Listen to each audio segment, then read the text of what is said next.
those without whom this night would not have been possible. My parents, Martin and Rachel Balsam.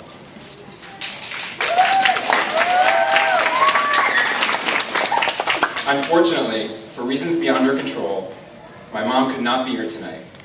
But Mommy, we love you and we miss you. And we hope to have you here with us in just a few years to celebrate Moshe's bar mitzvah. Daddy, you and Mommy have showered us with love and support, even in the face of some very difficult situations for any parent. For example, your 19-year-old son telling you he wants to volunteer to be a combat soldier. Your 21-year-old combat soldier son telling you he wants to marry a girl you barely know. Your law student son telling you on the first day of orientation that he wants to transfer to a law school 200 miles away and move there with his wife and 2 young children. Or your law school graduate son telling you he wants to move halfway across the world along with his wife and 3 young children. I have to say, as a parent myself, you guys displayed a remarkable patience with us. And even if you didn't always agree with our decisions, you did everything you could to help us chase our dreams. In just a few short weeks, you will be celebrating your 50th wedding anniversary. And we would like to take this opportunity to wish you a very special mazel tov. Your children and grandchildren on both sides of the Atlantic are a testament to what you have accomplished over the last 50 years. And we hope to continue to bring you joy and nacha for many years to come.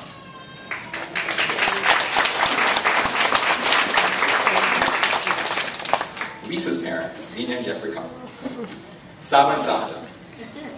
On a very personal level, I would like to thank you so much for trusting me enough to let me marry your firstborn daughter. Let me just say this right now, Miguel. If someday you decide to marry a young man who has yet to step foot in college and has no idea what he wants to do with his life, well, think again, young lady. That said, Saba and Savta, in retrospect, it seems like your decision turned out okay. And in no small part because of you. You have been there for us since day one. Like the first time I ever met you, Saba, in my hospital bed at Hadassah in Karen. Or when you came to New York to help us amazingly pull off our move to Silver Spring in less than 1 week. Or Savta, when you came to Silver Spring to help us pack for Aliyah.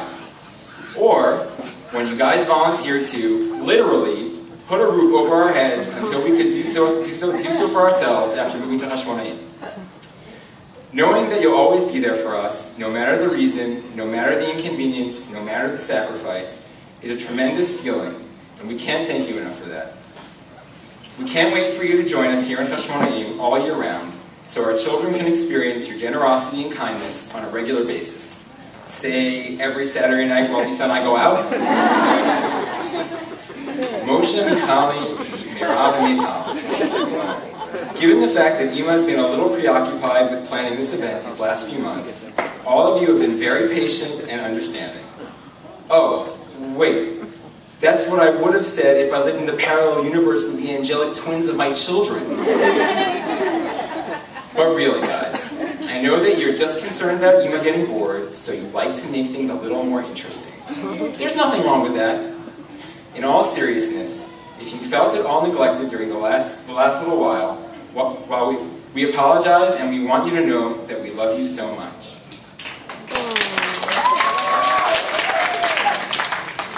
Lise, for almost 9 months we procrastinated. We knew the day was coming. The signs were everywhere. You couldn't eat normally, you couldn't sleep, the stress, the anticipation. Wait, am I talking about your pregnancy with Meira or planning her bat mitzvah? I guess the more things change, the more they stay the same. And yet, here we are tonight, thanks to you. While I continue to be in denial about this event, I thought that if I pretended this day wasn't coming, then maybe it actually wouldn't. About 3 months ago, you decided enough was enough, and you rolled up your sleeves and got to work. Despite the fact that you had an infant, a toddler, a preschooler, a 3rd grader, an 11-year-old who thinks she's twice her age, and a 34-year-old who thinks he's half his age to care for, you still managed to make tens of phone calls, send dozens of emails, and speak with scores of people until you finally put together this event. You were determined not only to get things done, but to make sure they were done right. But most importantly, you did it all with minimal involvement from me. For that, I will be eternally grateful. But if we can be serious for a minute, Lise, you truly are amazing. Look at those 5 children of ours. You did that. Everything that they accomplished is because of you. Your encouragement, your nurturing, your assistance, your guidance. People always ask me if you work, and I always tell them the same thing. Yeah, she works a heck of a lot harder than I do. I can't express how grateful I am for everything you do for me and the kids. And if I had to sum up how much I love you in one sentence, I think it would be that I love you so much that I would simply be lost without you.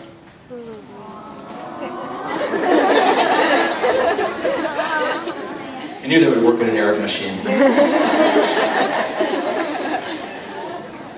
Hashem, thank you so much for bringing us to this moment. You have given us so much, and our gratitude to you knows no bounds. May you continue to bestow upon us your blessings for years to come. Well, Meira, it's finally time to talk about you. Meira, I can't begin to tell you how proud Ima and I are of you. Over the last 12 years, you have grown from a tiny 6-pound, 1-ounce ball baby to a beautiful girl. But you haven't just grown physically. You've also grown intellectually, socially, and creatively. You're a great student and avid reader, an amazing friend, and a gifted artist and songwriter. I hope the songs that were written for you tonight meet the high standards that you set in your own work.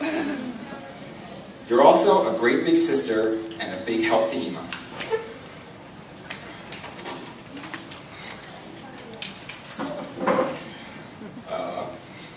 I think things are out of order. I know you may think that I'm crazy when I say this, but you have had, and will continue to have, a tremendous impact on the development of all 4 of your siblings, whether it's reading with or to them, playing games with them, or doing art projects with them. They learn from you every day, and most of the time, you set a wonderful example for them. Being the oldest child is not easy, just ask Ima. It comes with a lot of expectations and responsibilities.